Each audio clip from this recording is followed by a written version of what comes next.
سبح اسم ربك الأعلى الذي خلق فسوى والذي قدر فهدى والذي أخرج المرعى فجعله غثاء نحوا سنقرئك فلا تنسى إلا ما شاء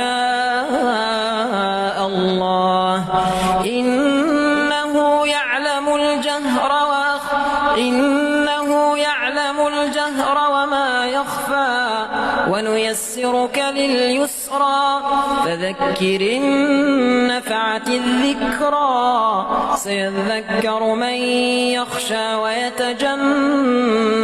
الأشقى الذي يصلى النار الكبرى ثم لا يموت فيها ولا يحيا قد أفلح من تزكى وذكر اسم ربه فصلى